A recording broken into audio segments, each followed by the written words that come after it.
Action!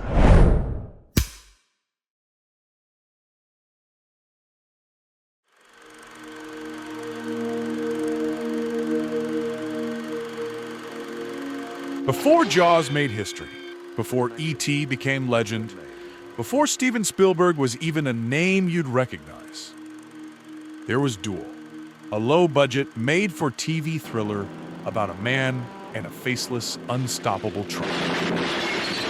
It sounds absurd now, but this film almost destroyed Spielberg's career, and at the same time, it might have been the most important film he ever made.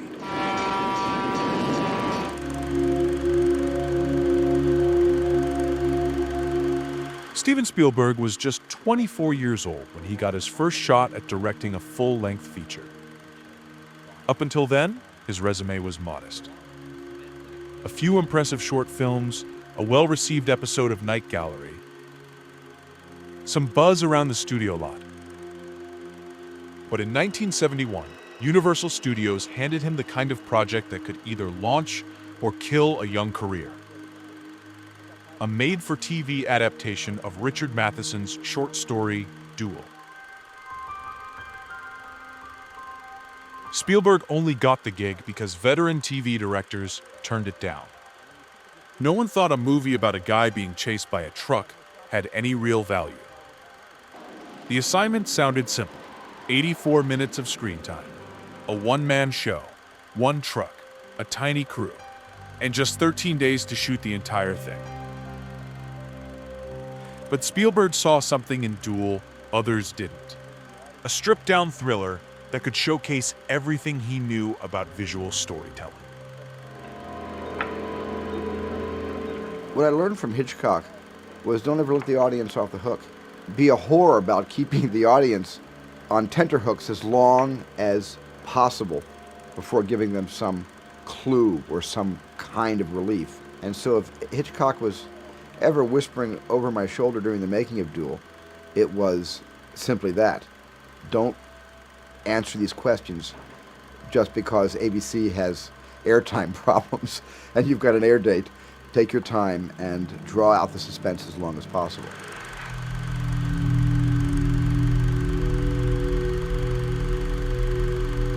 Spielberg insisted on shooting it like a feature film, not a TV drama.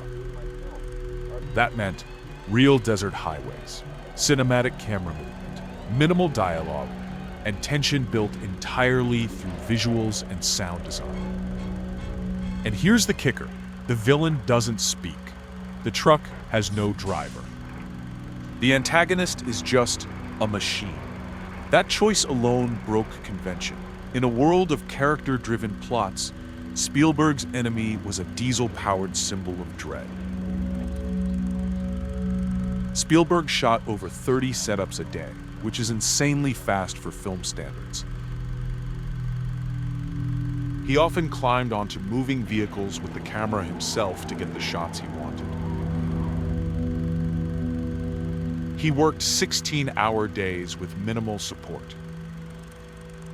Universal told him, just finish it fast and don't go over budget.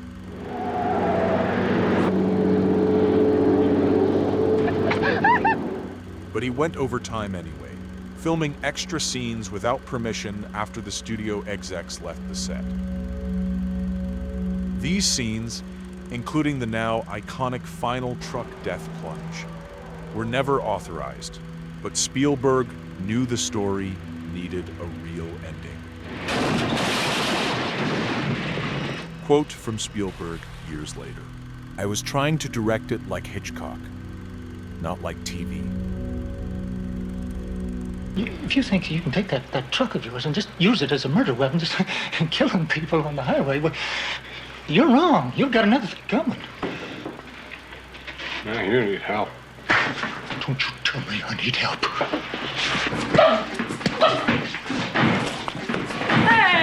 Hey, come on.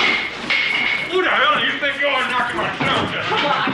Now you want to fight? Get on outside. I really want to put in this. All right.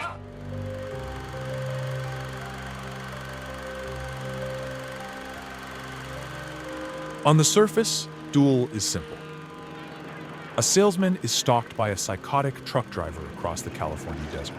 But beneath that, it's a masterclass in minimalism, atmosphere, and visual tension. Spielberg used techniques decades ahead of TV norms, including subjective camera angles that put you inside the car, sweeping telephoto lens shots to compress space and create claustrophobia, a complete lack of exposition. The danger was never explained, only felt.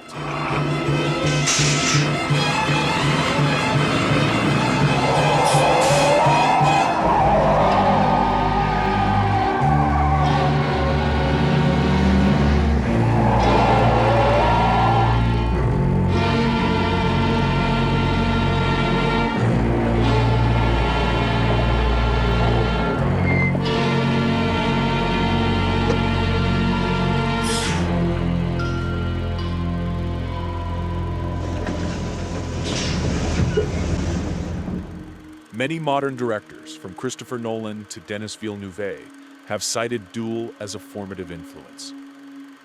In fact, some shots from Mad Max Fury Road look like spiritual successors to Duel's wide-angle road terror. Spielberg never showed the truck driver's face, ever. He wanted the vehicle itself to feel like a living entity, a monster without a motive.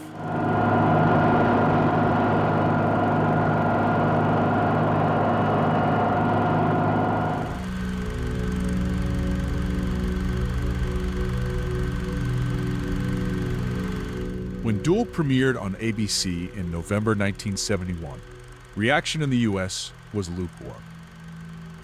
Critics liked it, viewers didn't care. It aired once and faded fast. But overseas, that's where it exploded. No, there won't be any trouble. All I'm asking you to do is just call the police.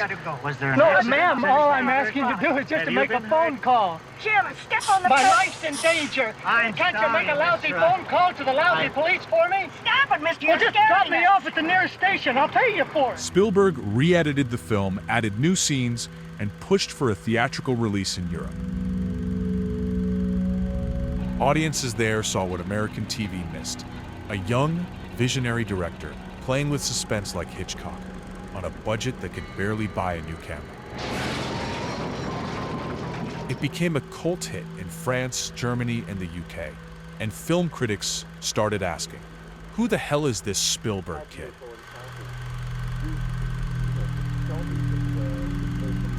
Within 2 years, he was offered Sugarland Express, and then Jaws. You're gonna need a bigger boat.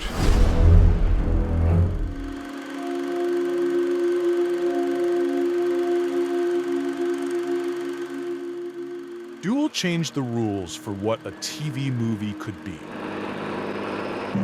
It also proved that Spielberg wasn't just talented. He was relentless. He fought producers.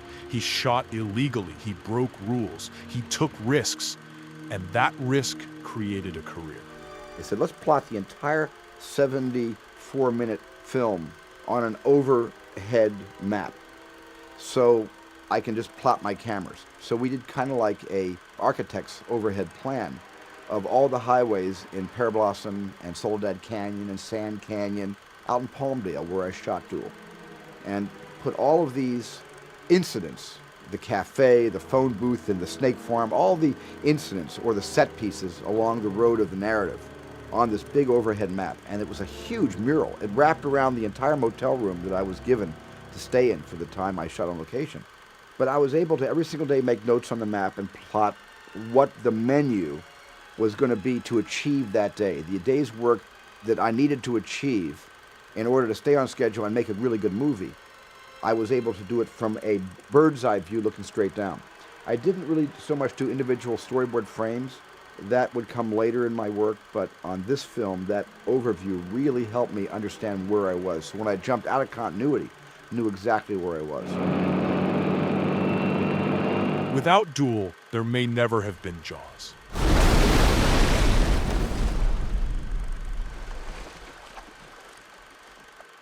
Or E.T., the extraterrestrial. Or Jurassic Park. There it is. Welcome to Jurassic Park.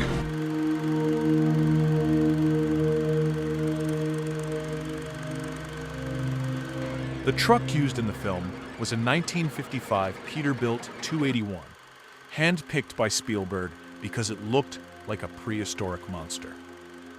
The stunt driver was a Hollywood veteran, Kerry Lofton, who worked on Bullet and Vanishing Point. The final crash scene was filmed in one take, using multiple cameras with no second chance.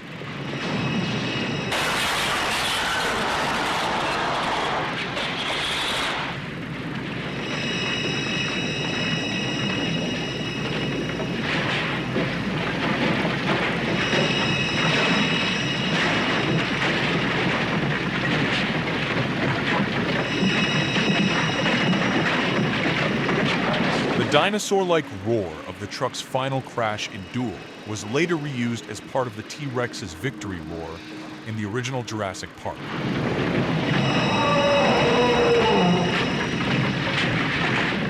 Not during a death, but as a layered sound effect after Rexy defeats the Raptors in the visitor center.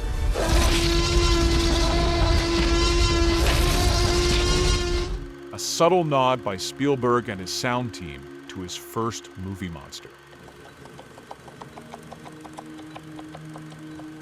To get the high-speed effects on camera, Spielberg also used the camera rigs from the film Bullet.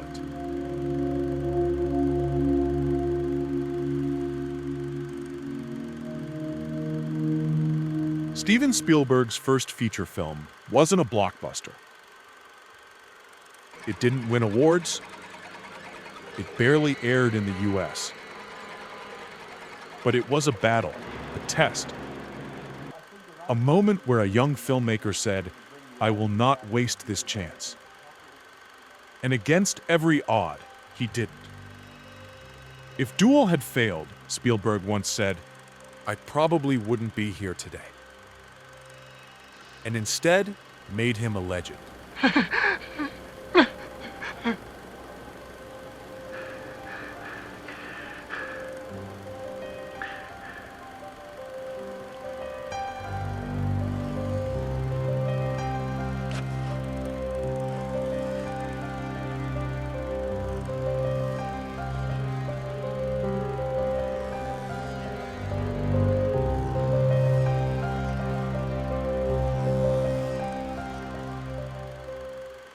If you love forgotten legends and cinematic turning points, hit that bell and let the shadows roll.